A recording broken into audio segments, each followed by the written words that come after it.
What up, Des Moines? Welcome to another episode of Invitation by Invictus. Today, my guest is Aubrey Alvarez, right? Yes. Did I say that right? Got it. So for the viewer that doesn't know what your organization is, which is a nonprofit, please tell us what Eat Greater Des Moines does. Eat Greater Des Moines, really at its core, is trying to connect all the different pieces of the food system. So we're a very small team, but also recognize that systems work when people are working together. And we're able to fill gaps together. So that's really the work that we're trying to do. Is we have a lot of holes in our food system. We have a lot of things that aren't working well. Our job and focus is to try to fix some of those gaps and bring the right people together to do it. Okay. And the gaps that need to be fixed are?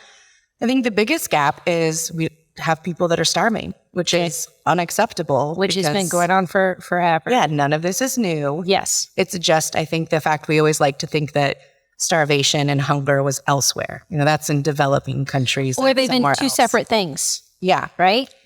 There's definitely a talk about, and I think too, when we look at food system, growing up in Iowa, there was a farm behind me. It wasn't our farm. I don't know. I can barely grow my cherry tomatoes. But I just always assumed that the food that I was getting at the grocery store was grown in Iowa, produced in Iowa. Okay. It never occurred to me that we import 90% of what we eat here in Iowa. Correct. And then at the same time, so we're importing all of this food. You see grocery stores full of abundance. Then you have all these people who don't have enough food, whether they can't purchase it or they live somewhere where there isn't a grocery store very close. Yeah. There's all sorts of reasons. And really it comes down to the system we've put together is broken. And it doesn't work in a way that ensures that everyone who needs food has it. Yeah. And everyone who plays a part in producing it is also able to thrive. That's, I think, the other part that we're all learning about with our food system is that not everyone who's growing food is able to support their family. Not everyone who's involved in harvesting takes home, a fair wage. So there's, really gaps all the way through. And so that's kind of the work that Eat Greater Des Moines is doing, is trying to talk about those gaps, raise awareness about it. Okay. But then also look at, the only way through this is together. Yeah. So who else could be part of this? And we don't need one organization or one entity to do all of it. And I think that's how it's been simple for a long time, to be like, oh, people are hungry, food banks. That's it. We'll just let all of that stuff sit over there. If it's about farming stuff, it all sits over here. If it's about, there's no integration or collaboration happening to say, we're making progress, but maybe it's not fair to say food pantries, food banks have to solve hunger all by themselves. Well, they can't. No, and they're not. They're all, especially around this area, food pantries, if they have staff, that's amazing. But they're not set up like a grocery store. They're not open 24/7. Right. You can't go as often as you want. Yes. They are doing what they can with limited resources. And that's really where I think our focus has been, saying there's more ways that we can actually make sure people are fed. And food rescue is one of those. Okay. And putting food where people are is the other. And that's community refrigerators, but also just, where are people? Why can't we have food there? Okay. And they should have it. Yeah. So you guys rescue food, right? We rescue food. Multiple different ways of it, right? Anywhere there's food, there's a food rescue opportunity. Because we know it's not all I don't think anyone's ever been to a catered event where all the trays are cleaned at the end of the event. No. There's no food left. We've never seen, until the pandemic, none of us were accustomed to shelves being empty at a grocery store. That was something we're all used to, walking in and having thousands of choices anywhere we go. So anywhere there's food, there's a food rescue opportunity. It's just that's usually the part that's forgotten. We say take so much time and care to get food safely to a place. And then once it's there, we're like, our work here is done. And we just kind of abandon it. But it's really not. It's not.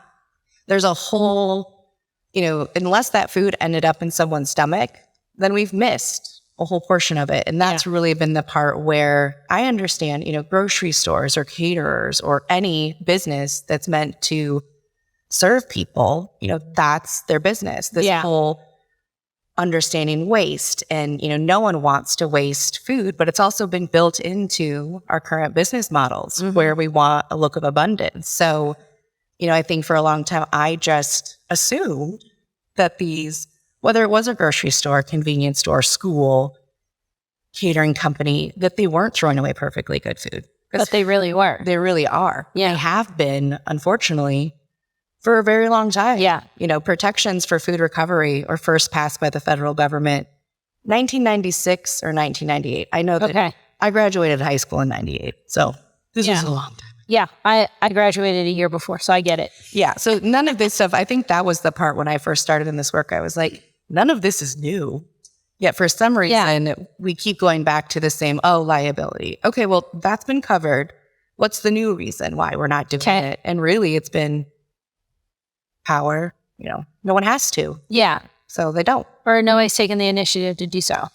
They're not required to, even though they're incentivized. So the bill, food donors get not only liability protections, there's also enhanced tax benefits. Oh, there is? Yeah. Oh, that's dope. So there's all sorts of, I feel like that's the part when we look at like supply and demand, there's all these incentives to try to make food recovery happen, and it's not. And I think that's the part that's been very frustrating, and a big part of my work and Eat Greater Des Moines' work is to continue to be like, but why not? But it's the education piece of it. The education piece and also accountability. Okay. I think there's a lot of businesses or places that like to say, we care about food insecurity. We're doing what we can to make sure that nobody goes hungry. And saying that, you can donate money. Obviously, all of these food pantries and food banks need money to purchase things. But you also don't get to say we care about food insecurity while you're throwing away $30 million worth of food. Every year? Every year. Wow. Depends on, in our area alone, we have 15 million pounds of food that could be eaten. And that's not counting all organic waste. I think, a lot of times when we talk about food rescue, people picture a dumpster. That's not what we want. Yeah. Like, I don't know when those shortcuts that you purchased from the grocery store went from being worth, $8 a pound to nothing. Yeah. Because their only path is from that display, generally into a grocery cart. That grocery cart goes in the back and throws it away. So when did it all of a sudden become no value, not able to eat, none of this? Yeah. That's the part that I think we're missing is no one sees, like when they go around in a grocery store, they're not bringing out dumpsters to throw all that food in. I think if they were, people would be like, what are you doing? Yeah. But since we don't see it, it's mass. it's easy to be like, oh, I'm sure they're doing. Like, Something I'm sure with it. something's happening. Yeah. It might go like on a clearance or whatevs. So maybe it's getting, put in their salad bar, but I don't think we even have salad bars. Like, not since COVID. not as much anymore. I lied. Whole Food has one. I've seen some like sneaking back out and I'm always like, oh, we're here again. But even then, it's way too much food. Yeah. To even for it to move out through the salad bar. So the grocery store, the caterer, the wherever, they can call you guys and you guys will make arrangements to come pick it up.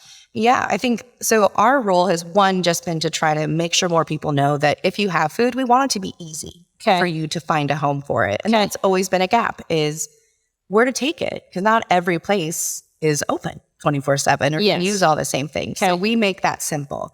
The other side of things is we're trying to make it easier for all of those groups that need food and are serving people. So it could be a food pantry, but it could also be a nonprofit that is, teaching girls and women how to lift. It could be a nonprofit that does tutoring. It could be an organization. It could be an affordable housing community. Yeah. Are there people there that could use this food? Correct. We want you to have it. Yes. So that's the other piece that we do is we're able to get it to places that need it because I think there's not a ton of nonprofits or organizations that are just like, please, we have extra people and vehicles that we'd love to send out all over the community. Mm-hmm. That's the part that Eat Greater Des Moines is playing. For a long time, we paid drivers to go do it because I do think it's a job. Yes. And it's something that should be valued. No one puts out the recycling can and is like, man, I hope that volunteer comes and picks it up. Right. But that's how we viewed food for a long time is places will hold it, and then they're like, well, that volunteer didn't show up, so we throw it away. We've been trying to reframe this conversation and to say, like, these are jobs. These are jobs that need to happen. And we think, if we can guarantee Someone will be there. A driver to come pick it up. That will do that. We did that for 4 years. And unfortunately, none of the food donors were interested in paying for that service because they don't have to. Okay. So we pivoted, and now we have a app that we bought into that allows volunteer drivers to do that. So that's dope. Technology is, that was the other big piece because we're small. So now it makes it very easy. How many people are in your organization? We're 2 full-time and 2 part-time. Okay. And then an entire staff of volunteers. And then it's, with the app, that's allowed us, we launched the app in June 2022, and we had over 600 people sign up to help. Oh, wow. That's awesome. The first couple months. That's great. And it makes it very simple for them. Most of these rescues take less than 30 minutes or an hour, depending on where you're starting. And it's a food rescue organization that made this technology. So it's incredibly well done. Oh, that's amazing. Yeah. See, I've never heard of food rescue until I came here to Iowa. I had never heard of food rescue either until I started this job. Yeah. It was I think, like I said, again, it was something that I just assumed was happening already. And I don't know why I made that assumption, but, I can think of even in schools, like you think of going through the school lunches. Mm-hmm.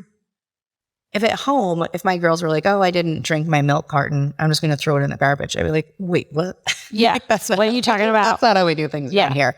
But at school, that's how it's been set up is, you don't eat that whole piece of fruit. You don't open that package of yogurt or whatever. We throw it in the garbage. And so I think it's just been me and probably a lot of people being like hoping for the best. Mm-hmm. And then once we've dug a little closer, being like, oh, dang, the best is not happening. It is not. Yeah, it's falling through the cracks. Yeah. Because it's easy to miss. And I think, that's part of it. Food banks and food pantries, like I said, have played an integral role. Food rescue doesn't fit into that network. When you look at a food bank, it's a warehouse, really. That's where all of the food pantries get their food. Yeah. So a food bank, like Food Bank of Iowa, doesn't serve any people directly. They serve all of the pantries. Correct. That are serving the people. Yes. So they're essentially their grocery store. Yeah. They're the PDI for the Hy-Vee. The food pantries are then the grocery store, and they're only open maybe, we have X amount of days a week. Yeah. So, when you look at food rescue, that's food that's highly perishable, needs to be eaten in 24 to 48 hours. It doesn't fit into an inventory system. It needs to go directly from where it is to where it can be eaten. Okay. And that's the piece that's been missing. And so that's the part that we're really trying to fill. And a big part of that is by efficiency. Yeah. It doesn't make sense for 15 organizations to drive to West Des Moines to all go to individual stores on one day. That's the part where if we could have much wider participation, we can increase efficiency. We could actually provide enough food to every organization 8 times over. Wow. The only reason people aren't eating right now is because we're choosing to let them starve. There is zero. We have more than enough food for everybody here. Yeah. We're just not prioritizing where it's not valued. Yeah. Yeah. We're okay with them, a place throwing away 40% of it. Yeah. That's fine. That's crazy. And I think that's the part too, is that if any of us saw that happening, we would do something about it. Hey, that's ridiculous. We need to fix this. Yeah, we can fix it. And for a long time, it's just been, we're not allowed, or someone else is taking care of it. And, we found that no one was taking care of it, or the people who were told to take care of it, they're not set up to. That's not adding one more thing onto what a food pantry or a food bank already does, unless there's really funds to help with that. But yes. I think that's where we have opportunities to look at how things have always been done and tweak it a little bit. Yeah. So the community that you're basically feeding is it's just a hodgepodge. It's like you're not serving one demographic, you're serving every demographic. That's what we want. That's the other piece is, where are people? And who are the trusted partners and resources there? We want them to have the food, because no one knows Eat Greater Des Moines. That's not the point for them to necessarily know us, but they know Knock and Drop, or they know, Conlin Properties and their apartment manager. And that's when we put food there, they make it available. Okay. So that's the part where, the pre-pandemic, we had around 125, 150 partner locations. Okay. So that could be a school. That could be a food pantry. It could be another nonprofit, whatever it was. The pandemic happened. And I think we all saw a lot of things closed. A lot of people who weren't doing that work say, if not me, who? If not now, when? And they just jumped in and did it. And that's really where, when there were more resources too, there were food from the USDA, Farmers to Family Food Boxes. So there was all this extra food. Yeah. So we gained over 100 partners during the pandemic just because, again, we want, if you are where people are going, we want you to have the resources. Right. So that meant we bought hundreds of refrigerators and we made all of these new, whether it was refugee and immigrant groups, faith-based groups, daycares, in-town daycares, other schools. We've gained more of those partners because, again, we were like, you have the people, we want you to have the food. And there was a lot of like, but wait, what's the catch? What's the trick here? Like, are you going to? And I think that's the part for us is I'm like, there's no catch. If you don't take this food, it goes in the garbage. That doesn't benefit anybody. Yes. But just calling up a senior center and being like, hey, would you like some of this food? They're like, who are you? And where did you get this number? It's really the only way these partnerships work is through building trust. Yes. And that's how our number of partners has continued to increase is like, I brought up Zuli with Knock and Drop. Now that's a nonprofit, she was our main contact for a long time, picking up and delivering food. As there was more trust built, she realized, you know what, instead of me delivering food to 10 other locations, I can just have all those partners also work. Because she's inside of Franklin, right? She's in Franklin. Yep. Yes. They're a whole separate. For Hispanics. Yeah. They have the first Latino focused food pantry. Yes. Incredible. And that was because Zuli saw a need and she just stepped in. Yeah, she did. And did it. And super nice lady. Incredible. And she's also one who, because she hasn't been doing this for a long time, the questions that she has, she's willing to say them. I think there's been any time in established areas, they're like, we just don't talk about some of these things. And that kind of keeps things, from moving forward. Whereas I think some of these newer partners that have stepped in to say, well, why do you need a state of Iowa ID to be served at a food pantry? And if they don't agree with it, they're like, okay, well then how can I help? That's also good. She fills in a gap where the government wouldn't. They won't. Well, I wouldn't say they wouldn't. It's just, I think the problem is that it's this old mentality, right? And we work with Green State Credit Union, who has a program for people that are, that don't have the ID to get them, they can get a bank account, or they can get a mortgage, right? They have cash. Lots, but they can't, they're unbanked. Yeah. For a lot of reasons that they can't fix on their own. Yes. Or they're going through the process now, but the process is so slow. And they're not living paycheck to paycheck. They need something bigger, but nobody wants to rent to them because they don't have proper documentation. Yeah. And that's a big part of, we do a lot of work with Des Moines Refugee Support. I think that's another group that I, relate to a lot because, again, Allison, one of the founders, she just saw the need and just stepped in to figure it out. Yeah, we worked with USCRI, and they help people get established for their first 90 days, but they need the food because they fill their pantries when they first get here and help them, and they continue to help them for their first 90 days. Yeah, and then after that 90 days, I think I can't imagine being dropped off in the middle of a country where I don't know the language, don't know any of the systems. Yeah. Like, okay, you got 90 days, figure it out, Yeah. I think some of these wraparound services where people are going through the process and we have USCRI, there's things that they can do and then there's things that just don't fit into their model. But that means that some of these other groups can fill those gaps. The supporting groups. Yeah, Des Moines Refugee Support or Eat Greater Des Moines or any of these other groups that are like, hey, I don't want to try to do refugee resettlement. That is not in my list of talents. No, you're just trying to get them fed. Yeah, I just want them to have food. And so what can we do to help with that? Yes. And, that's where some of these, when we had a lot of folks housed in hotels, what if we just put our community fridge there?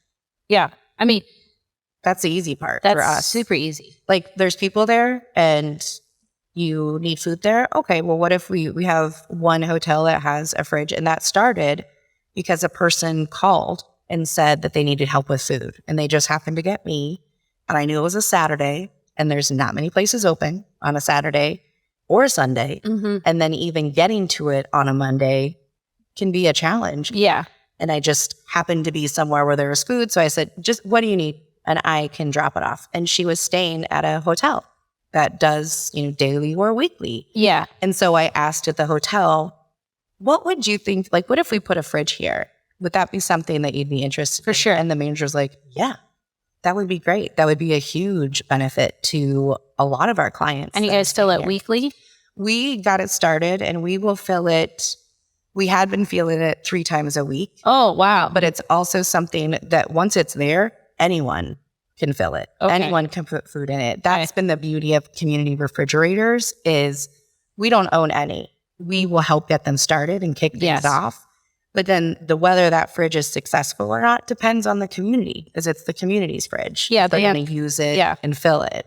So yeah, we started with one in a partnership with Sweet Tooth Farm. Oh yeah. Monica. Yes. She was the one who called one day and was like, I saw this idea for a community fridge. Do you think it's something we could try here? And of course, I think that's really my job is just the chief hype person to be like, yes, let's try it. Let's do it. That's a good idea. Let's see if we can figure it out. And that's really the only way our work gets done is having other partners that are like, well, we're not exactly sure how this is going to work, but we're willing to try it and work together. So, that fridge got started. We eventually had to move it. But that was something we learned that co-locating fridges, so having a fridge at a library, having a fridge at another nonprofit, at a school, makes it more successful. And so that's where we've been focusing more of our time and efforts. And now we have almost 40 that are. Yeah, I think I saw you had a post out like anybody getting rid of their fridge, let me take it. Yeah, we'll take it and we can find a home for it and make sure, and I think the beauty of the fridges is it's really empowered a lot of people and neighbors to feel like, oh, I can help. I think a lot of times if people are like, oh, I have food to donate and it's, well, we can only take canned goods and you shouldn't ever feed anyone directly. Someone else is doing that. There's a lot of like, you're not doing it right. Whereas the community fridges have opened it up to say, we have some guidelines. It needs to be labeled, it needs to be packaged safely and put out, what is it? Allergens. Other than that, we step back. Yeah. And that's where there's also autonomy of anyone using the fridge. If something doesn't look good, don't eat it. Yeah. Throw it in the garbage. Yeah. But as it has been, there's so many more people who are like, okay, like I understand this. And so while we've started putting food in the fridges, all of these fridges are getting filled and emptied multiple times a day, and it's not by us. It's because, and it's being taken care of too by the community. There, I think when we first started them, there was a lot of, well, what if they get vandalized? Okay, well, what if they do? Yeah. And they have it because it's not, it's seen as something that everyone owns. It's seen as value inside the community. Yeah, people like it. And so whether someone's supporting it by using it, someone's supporting it by dropping off food. We have a lot of people who support it by keeping it clean and making sure that it always looks nice. And that's the kind of stuff that I want to see more of is having more people in a community take ownership and say like, I can be a part of this. And community refrigerators aren't something that can only happen in an urban location. We have quite a few rural locations. Yes. It can happen anywhere. Yeah. And I think that's really what I'm excited about. It just has to have support. It just has to have someone who's willing to be like, take the first step. Yeah. And libraries have been amazingly one of those partners. And when you think about it, of course, libraries are a spot where a lot of people in the community come together for a variety of reasons. For sure. Adding food there. I think people forget about the libraries because there's this thing called the internet, right? No, we don't read books. Yeah, but libraries are making a comeback. They are. Well, I wouldn't say they're making a comeback, but I just think that people are like, oh, there's a library that's a great resource. Can they do all this stuff for free for us? Like, hell yeah, they do. Like, these are the kinds of things I know when my family, we just built a house, and part of why we wanted to stay where we were is because we could walk to the library.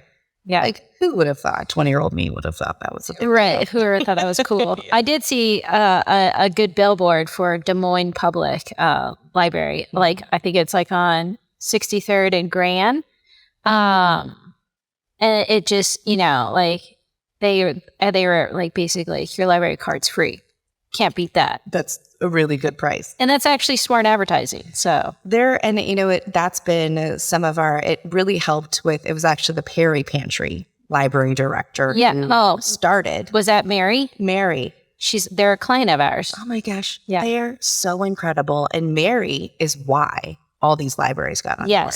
Mary sent out a message to her network. Yeah. It doesn't matter. I can talk about how amazing they are to anybody. Yeah. They don't know me and I don't run a library. Why would they care? Yeah. But Mary has been such an advocate that she's why all these smaller libraries. Next time I talk to her, I'll have to be like, I talked to Aubrey. Mary's I know what you're incredible. doing. Yeah. I think the people of Perry are very much in touch with their community. 100. And now we have, so the Perry Library got started, and now we have one at New Opportunities, a Head Start program. Yeah. There's another Latino church that has one. And again, it's the community saying, we can do more. We can be a part of this. For sure. A food pantry there, but we don't think that the food pantry has to do it by themselves. And now, I think that's the other part of having it in a library. Everyone feels welcome to use it. There's not this, oh, that's for someone else. That's for someone less than. That food's not for me. It's presented as this food's for everybody. Yeah. You're doing us a favor if, that I picked up, we rescued a bunch of incredible tomatoes. I kept some too because I wanted to have tomatoes and basil and mozzarella for dinner. Yeah. So why can't I, this isn't something that's for everybody else. I think that's a big part of changing how we approach a lot of this stuff this is food for all of us. Okay. And we all benefit when it doesn't get wasted. Right. So how do you just allocate it correctly? Yeah. How can we just put it where people are and not make it so hard to get? So our time is running out. If anybody wants to help Eat Greater Des Moines, what are the best ways to get in contact with your organization or even you? So we do have our website, eatgreaterdesmoines.org, and so there's a lot of different ways on there. You can download our app if you just search for Eat Greater Des Moines. That's on Apple and Google. And that's the easiest way to get involved with food recovery. Okay. But if there's, I think the other way is that we're looking for people to help is just start asking. When you're in an event, when you're at a grocery store, when you're at a school, ask what's happening with that extra food. Where the food is going. What's their food rescue plan? And if they say they don't have one, ask why. What do you need? There's only 2 of us full-time staff. Yeah. We cannot get to every organization in food business here. But as we're starting to see more people feel empowered to say, but you can, and how can I help you get started? Yes. That's what's moving the needle. So if you can download the app, you can reach out. We're on social media, Facebook and Instagram. Reach out to us if you have ideas of this place said yes, now what?